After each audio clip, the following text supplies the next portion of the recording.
한 가지 이야기로 시작해 보려고 합니다. 햇살 뜨거운 어느 여름날 오후였습니다. 개구리 3마리가 나뭇잎에 올라탄 채 유유히 강물을 떠내려가고 있었습니다. 이 나뭇잎이 강 중간쯤 이르렀을 때 그중 한 마리가 갑자기 벌떡 일어났습니다. 그리고 결심했다는 듯 단호하게 외쳤습니다. 너무 더워. 난 물속으로 뛰어 들어갈 거야. 다른 개구리들은 그저 묵묵히 고개를 끄덕였습니다. 그럼 제가 여기서 질문을 하나 드리겠습니다. 자, 그러면 이제 나뭇잎에는 몇 마리의 개구리가 남아 있었을까요? 2마리요 라고 대답하시는 분들이 많습니다. 2마리라고 생각할 텐데 정답은 아닙니다.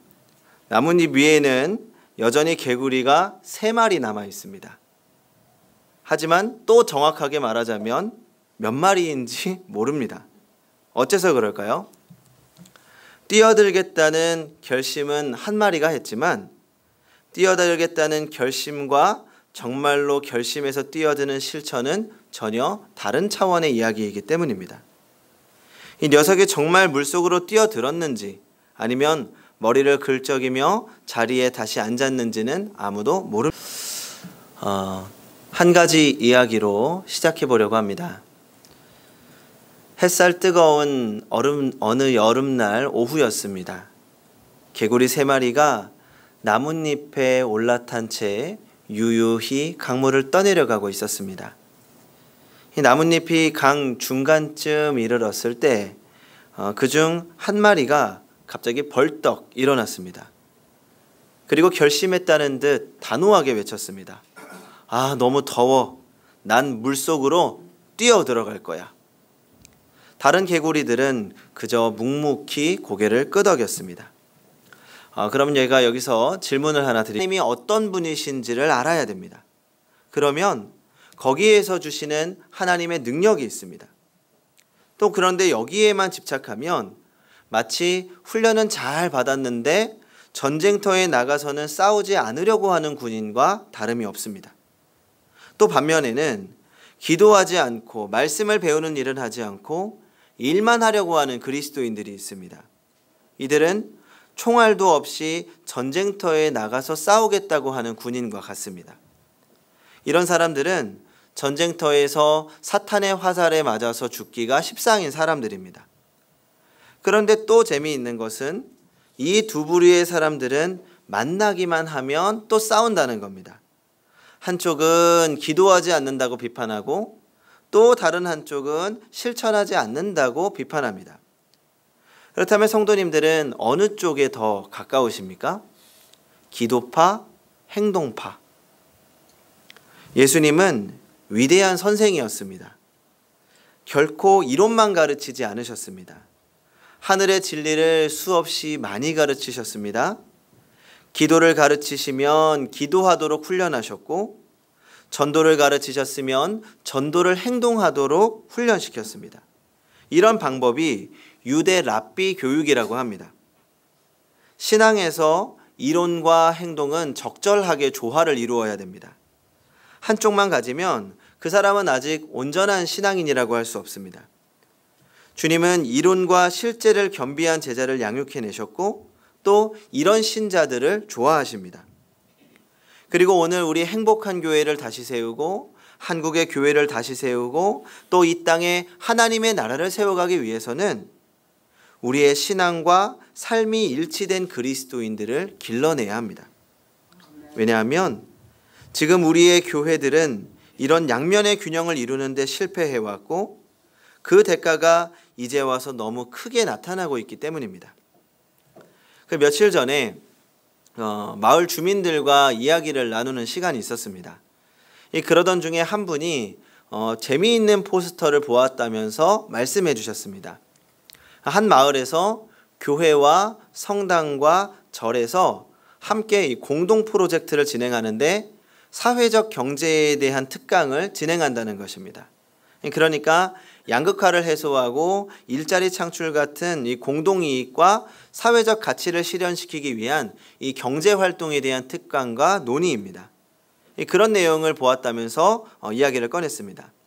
어쩌면 믿는 사람들뿐만 아니라 믿지 않는 사람들이 원하는 그런 모습 중에 하나일 것 같습니다. 종교들 간에 다투지 않고 사회를 위해서 함께 일하는 모습이죠.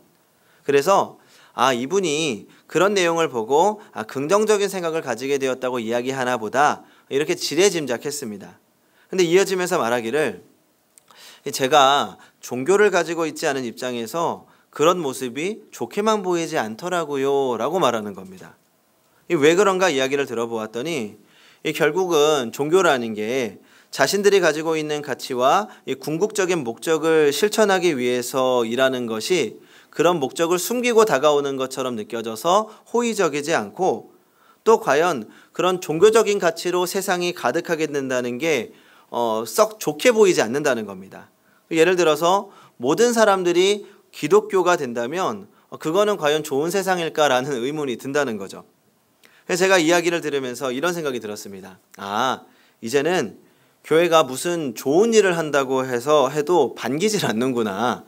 교회가 선한 의도를 가지고 있다고 이야기하면서 접근해도 그 안에 숨겨진 목적이 있다고 생각하고 불편해하고 교회 자체를 아예 별로 좋아하지 않는구나. 그런 생각을 하게 됐습니다. 도대체 어쩌다 교회가 여기까지 신뢰를 잃었을까? 사실 이 땅에 우리나라가 한참 어려울 때 선교사님들이 오셨을 때만 해도 기독교와 교회는 나라의 희망이었습니다. 많은 사람들이 이 나라를 세우고 변화시킬 수 있는 건 복음이라고 생각했습니다. 그런데 어느 순간 교회가 신뢰를 잃어버린 겁니다. 그 이유가 무엇입니까? 여러 가지 원인이 있겠지만 결국은 한 사람 한 사람의 그리스도인들이 점점 머리는 커지면서 삶으로는 그 신앙의 가치를 드러내지 못했기 때문입니다. 처음에는 사랑을 보여주면서 접근했던 교회에서 더 이상 사랑을 찾아볼 수 없고 비틀어진 모습만 보여주면서 그리스도인들의 말에, 교회의 말에 힘을 잃어버린 것입니다. 다른 누군가의 문제가 아니라 주님의 말씀대로 살지 못하는 나 한 사람 때문에 벌어지는 일들입니다. 그래서 예수님께서도 항상 교육하시고 또 내보내시면서 신앙과 삶이 일치되는 제자를 기르기 위해서 노력하셨습니다. 그것이 예수님의 기쁨이었습니다. 그렇다면 우리가 예수님의 기쁨이 되기 위해서, 즉 신앙과 삶의 일치를 위해서 우리가 무엇을 해야 될까요? 예수님은 오늘 70인의 제자들을 전도 현장에 내보내시고 실제로 복음을 전해보도록 하셨습니다. 그러니까 오늘 말씀은 앞서 10장 앞부분을 보면 예수님께서 70인 제자들을 전도해봐라 라고 파송하셨고, 그리고 오늘은 그 70인의 제자들이 전도를 마치고 나서 예수님께 돌아와 보고를 하는 장면입니다. 예수님이 70인의 제자들을 보내기 좀 전에 12제자들을 한번 먼저 보내신 적이 있습니다. 그 70인 제자들을 보내면서 그 전에 12제자를 보내셨을 때 하셨던 말씀과 동일한 말씀을, 거의 비슷한 말씀을 해서 보내십니다. 첫 번째로 너희들이 사용할 수 있는 능력 사용권을 주셨고, 그리고 어디 가든지 평안을 빌라고 말씀하셨고, 아무것도 인간적인 것은 의지하지 말라고 하셨고, 또 누구의 집에 들어가든지 떳떳하게 대접을 받고 또 담대하게 복음을 전하라고 말씀하셨습니다. 그런데 앞선 이 12제자들에게 준 교훈과는 좀 차이가 있는 부분이 있습니다. 그 앞선 10장 2절을 한번 같이 읽어보겠습니다. 10장 2절 시작. 이르시되 추수할 것은 많되 일꾼이 적으니 그러므로 추수하는 주인에게 청하여 추수할 일꾼들을 보내주소서 하라.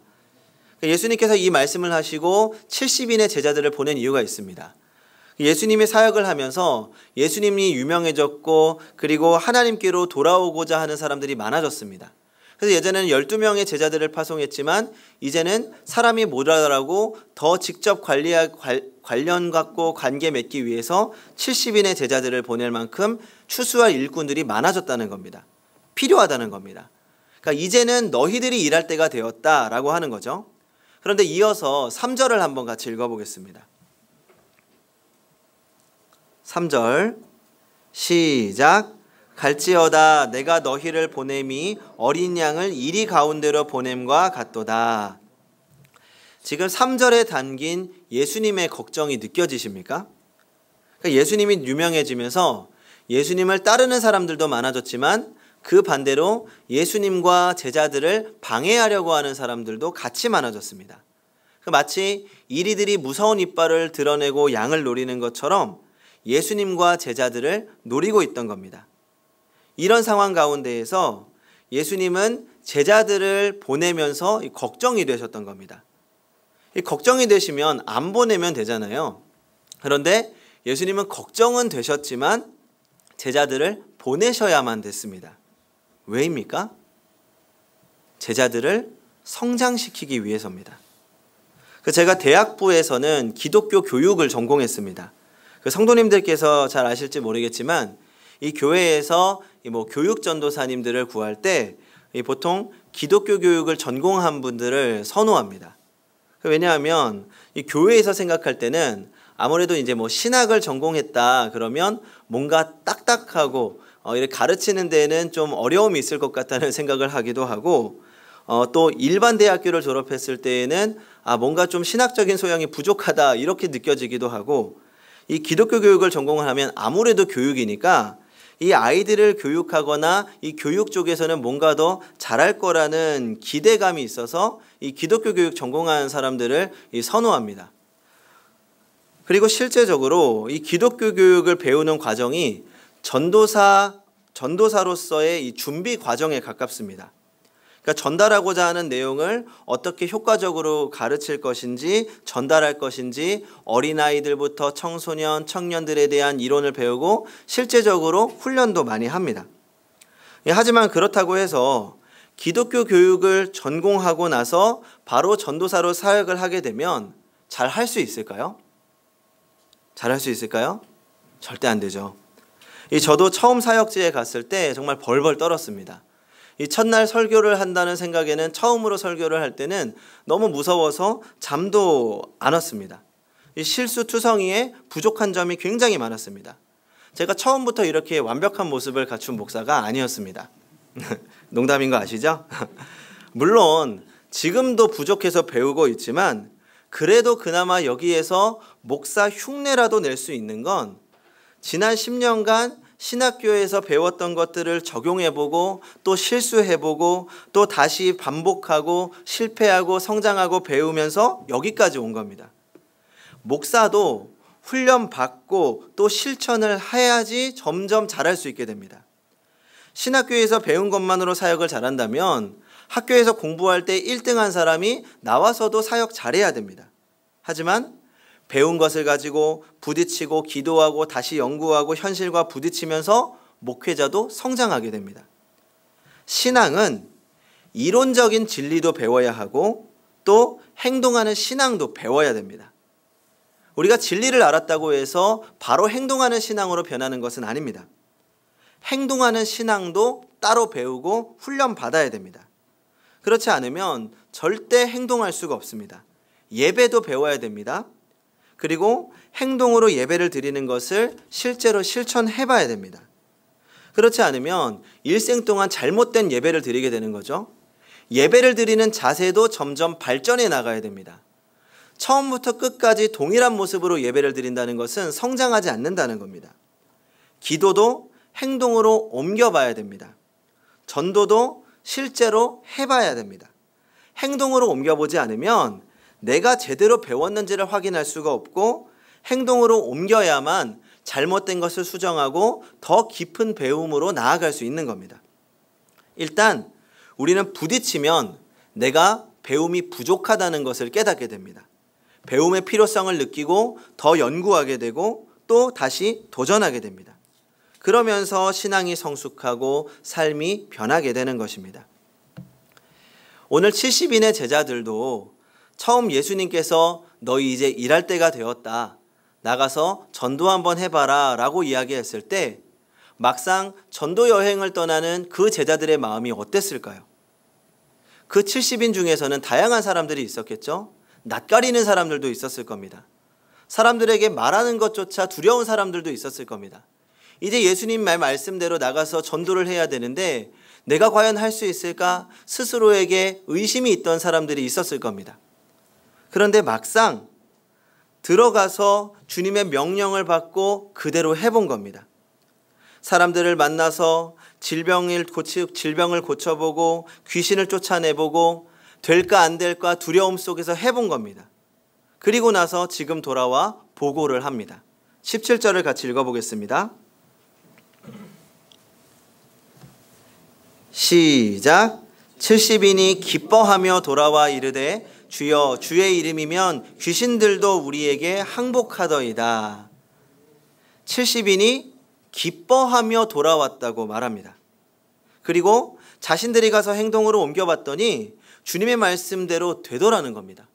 처음에는 정말 될까? 진짜 될까? 걱정과 두려움으로 떠났는데 자신들이 주님의 말씀대로 했더니 질병이 낫고 귀신이 쫓겨나고 사람들이 변하더라는 겁니다. 신앙은 그대로 해보는 것이 중요합니다. 말씀을 배우고 그대로 살아본 사람들이 체험이 있습니다. 전 이런 은혜가 우리 행복한 교회 안에 가득하기를 소망합니다. 말씀대로 살아보고 부딪히며 깨지고 다시 회복하고 그 가운데 주님이 주셨던 말씀이 진짜였구나. 주님이 하셨던 말씀이 정말 이루어지는 일이구나. 그것을 경험해 보시기 바랍니다. 거기에 기쁨이 있고 거기에 은혜가 있습니다. 그리고 그 제자들의 보고를 받은 예수님께서 뭐라고 말씀하십니까? 우리 18절을 같이 한번 읽어보겠습니다. 18절 시작. 예수께서 이르시되 사탄이 하늘로부터 번개같이 떨어지는 것을 내가 보았노라. 내가 보았노라. 주님께서 지금 내가 보았다라고 말씀하십니다. 예수님께서 제자들을 보내놓고 이들이 어떻게 하고 있는지를 지켜보고 계셨다는 겁니다. 이렇게 주님은 우리의 삶 가운데 우리가 부딪히고 넘어지고 다시 일어나서 그 말씀대로 살려고 하는 그 모든 과정을 지켜보고 계십니다. 주의 말씀대로 살기 위해 애쓰는 우리를 보시면서 잘했다, 수고했다, 애쓴다 칭찬해 주실 것입니다. 그리고 이들이 가서 전도할 때 사탄이 하늘로부터 번개같이 떨어지는 것을 보았다고 말합니다. 이것은 세상을 해하려고 하는 권세가 꺾이고 하늘처럼 높아졌던 사탄의 교만이 꺾이고 무서운 패배 속으로 떨어졌다는 겁니다. 제자들이 복음을 전할 때, 제자들이 말씀대로 행동했을 때 사탄의 세력이 무기력하게 하늘로부터 떨어졌다는 것이 얼마나 통쾌한 일입니까? 예수님은 마귀가 쫓겨나고 이 땅에 하나님의 나라가 이루어지는 모습을 보고 계신 것입니다. 현대는 영적 전쟁의 시대입니다. 점점 그 시대가 심각해져 가고 있습니다. 달라스 신학교의 한 교수는 이런 말을 했습니다. 그리스도인은 세상, 육체, 그리고 마귀의 삼면으로부터 공격을 받고 있다. 무서운 이야기죠? 하지만 루터가 쓴 글 중에 사탄이 그리스도인들에게 할 수 있는 일들이 무엇인가 라는 글이 있습니다. 그 글을 보면 이렇게 말합니다. 그리스도인들에게 결코 귀신 들림이 일어날 수 없다. 왜냐하면 그들은 하나님의 소유이기 때문이다. 그러나 그것이 그리스도인들이 사탄으로부터 어떠한 도전도 받지 않는다는 것을 의미하지 않는다. 그들은 귀신 들림보다 낮은 단계인 사탄의 유혹이나 귀신에 사로잡힌 듯한 망상 상태에 놓일 수 있다. 성도 여러분, 그러면 어떻게 우리가 사탄의 유혹이나 망상을 이길 수 있을까요? 그것은 오직 하나님의 말씀으로만 이길 수 있고 그 말씀대로 살려고 하는 부단한 노력으로만 이길 수 있다는 것입니다. 제가 예전에 섬기던 교회에서 이 고난주간을 맞아서 한 가지 특별한 행사를 한 적이 있습니다. 이 청소년들을 가르칠 때 그러니까 자신을 절제하는 미디어 금식과 이 언어 순화 생활을 해보기로 했습니다. 당시에 청소년들이 욕도 많이 하고 게임도 많이 하고 그래서 이 고난주간 한 주간만큼은 한번 좀 경건하게 보내기로 한 겁니다. 내가 좋아하는 것들, 내가 욕심을 부리는 것들 한번 절제해보자고 제안한 거죠. 아무래도 사람이 이 마음만 먹어서는 그런 일들을 잘 실천할 수 없기 때문에 또 청소년들이지 않습니까? 그래서 한 가지 장치를 하고 이벤트를 했습니다. 다름이 아니라 그 손목에 빨간 실을 하나씩 메어두고 이 한 주간을 보내는 겁니다. 왜냐하면 순간순간 내가 욕하고 싶거나 또 내가 좋아하는 게임을 하고 싶을 때 이 손목에 메어 있는 빨간 팔찌를 보면서 예수님의 보혈을 묵상하고 한번 이겨내 보자는 것이었습니다. 그리고 돌아오는 부활주일에는 그 손목에 묶여져 있던 팔찌를 끊어내면서 우리를 죄에서 자유롭게 하신 예수님을 찬양하자라는 시간이었습니다. 그렇게 아이들과 선생님이 손목에 빨간 팔찌를 하고 기도하면서 한 주를 보내었습니다. 어떻게 됐을까요? 주일이 되자 두 부류의 아이들이 있었습니다. 한 부류는 손목에 팔찌를 메고 온 아이들입니다. 때로는 실수하기도 했지만 끝까지 손목에 팔찌를 메어두고 자신을 절제해 보려고 한 친구들입니다. 또 다른 아이들은 팔찌를 끊어내고 그냥 온 친구들입니다. 그래서 제가 그 이유를 물어보았습니다. 도대체 팔찌 왜 끊었니? 귀찮아서 그랬니? 그러자 이 단순하게 팔찌가 귀찮았기 때문이 아니라 이 팔찌를 볼 때마다 너무 힘들다는 겁니다. 첫 번째는 자기 마음대로 할 수가 없어서 힘들었고, 또 어쩔 수 없이 이 어린 아이들이고 하다 보니까 실수하는 일들이 생기지 않습니까? 또 유혹에 넘어가는 순간이 있는데 일단 죄를 짓고 나서 팔찌를 볼 때마다 자꾸 죄책감이 든다는 겁니다. 그래서 내가 보니까 나는 어차피 또 실수하고 유혹에 넘어갈 것 같으니까 못 지킬 바에는 차라리 끊어내고 내 마음 편한 대로 살겠다라는 생각에 팔찌를 잘라내버린 겁니다. 팔찌를 잘라버린 친구들의 마음을 이해할 수 있습니다. 때로는 말씀이 우리에게 힘과 능력이 되는 것이 아니라 걸림돌처럼 느껴질 때가 있습니다. 그 말씀대로 살다 보면 오히려 힘이 든 겁니다. 세상과 말씀에는 너무 많은 차이가 있는 것처럼 느껴지기 때문입니다. 그래서 차라리 말씀을 모르는 척하는 것, 때로는 예수님이 없는 것처럼 생각하고 살아가는 것이 훨씬 편합니다.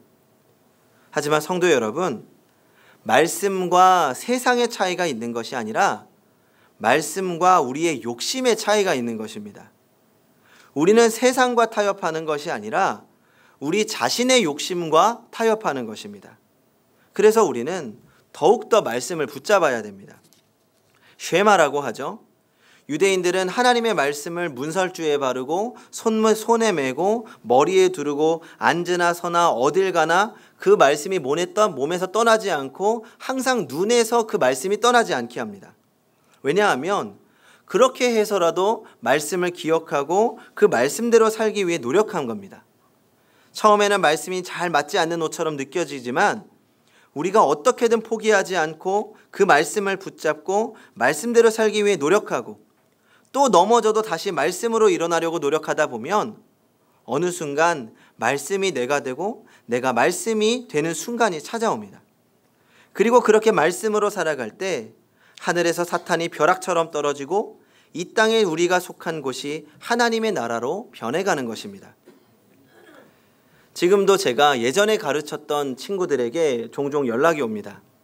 지난 5월 스승의 날에는 오래전에 그 10년 전에 가르쳤던 친구들이 식사 대접을 하고 싶다고 연락이 와서 가봤더니 한 3-4명이 모아서 이제 좋은 구두를 하나 선물해 줬습니다. 이럴 때는 참 목회하길 잘했다는 뿌듯함이 있습니다. 그런데 하지만 모두가 그런 건 아닙니다. 제가 가르쳤던 친구들 중에서 여전히 교회가 힘들고 삶이 힘들어 하면서도 그래도 교회에 붙어서 신앙생활을 하는 친구들이 있는가 하면 그 사이에서 개인적인 문제나 교회적인 문제로 이 교회를 떠나고 신앙생활을 멈춘 친구들이 있습니다. 그러다가 아직도 저에게 연락 오는 친구들을 생각하면서 제가 최근에 재미있는 사실을 하나 깨달았습니다. 제가 그 앞에서 말씀드린 그 고난주일 빨간 팔찌 행사를 한 지 10년이 넘었습니다. 그때 단 일주일이었지만 팔찌를 손목에 메고 어떻게든 말씀으로 살아보기 위해 노력했던 친구들 중에 많은 아이들이 아직 신앙생활을 하고 있고 지금도 저에게 연락하면서 어려울 때마다 상담을 합니다. 이 반면에 중간에 팔찌를 끊어버린 아이들 중에서 많은 친구들이 교회를 떠났습니다. 물론 이 단 한 가지 사건으로 모든 것을 평가할 수는 없습니다. 다만 말씀대로 살아보기 위해서 애를 쓰고 또 넘어져 보고 일어나 보고 또 어떻게든 스스로의 싸움을 포기하지 않았던 친구들이 아직까지 포기하지 않고 싸울 수 있는 것 같다라고 생각이 들었습니다. 오늘 싸워보지 않으면 내일 싸울 수는 없습니다. 많은 그리스도인들 중에서 사탄의 공격을 받고 신앙의 날개를 잃어버리고 사는 이들이 있습니다. 내 안에 신앙이 있다고 고백하면서 그 삶은 무기력과 근심과 염려 속에 눌려 사는 사람들이 많습니다. 아직도 죄의 사슬을 끊지 못하고 죄에 끌려다니며 불행한 나날을 보내는 사람들도 많습니다. 하지만 성도 여러분, 우리의 삶을 바꿀 수 있는 것이 무엇입니까? 복음입니다. 우리의 삶을 변화시킬 수 있는 것이 무엇입니까? 말씀입니다. 하나님 나라의 말씀으로만 우리를 회복시킬 수 있고 가정을 회복시킬 수 있고 나라를 회복시킬 수 있습니다. 우리가 분명히 기억해야 될 것은 주님께서 우리에게 주신 원수의 모든 능력을 제어할 권리를 주셨다는 것입니다. 우리는 그 말씀을 가지고 적극적으로 나가서 싸워서 이겨내는 것이 우리에게 주신 사명입니다. 최선의 방어는 공격이라는 말이 있습니다. 승리의 비결은 공격에 있습니다. 적극적으로 말씀을 가지고 싸워 이겨내야 됩니다. 그래야 내 안에, 우리 안에 평화가 깃들기 시작합니다. 내 삶이 변하고 가정이 변하고 교회와 나라가 변하게 될 것입니다. 사탄은 이미 꺾였고 주님은 지금 우리와 함께 하십니다. 오늘 말씀 19절입니다. 내가 너희에게 뱀과 전갈을 밟으며 원수의 모든 능력을 제어할 권세를 주었으니 너희를 해칠 자가 결코 없으리라. 그리고 이런 말씀을 실천하는 전도자들이 받는 축복에 대해서도 말씀하십니다. 20절입니다. 그러나 귀신들이 너희에게 항복하는 것으로 기뻐하지 말고 너희 이름이 하늘에 기록된 것으로 기뻐하라 하시니라. 성도 여러분, 넘어져도 좋습니다. 실패를 경험해도 좋습니다. 넘어지는 것이 두려워 아무것도 하지 않는 것이 문제입니다. 넘어지고 실패하고 상처받아도 주님이 우리를 지켜보시고 일으켜 세워주십니다. 주님께서 함께 하십니다. 그러므로 오늘 말씀을 붙드시기 바랍니다. 오늘 말씀에 순종해 보시기 바랍니다. 오늘의 순종이 내일의 순종입니다. 그리고 승리하시기 바랍니다. 기도하겠습니다.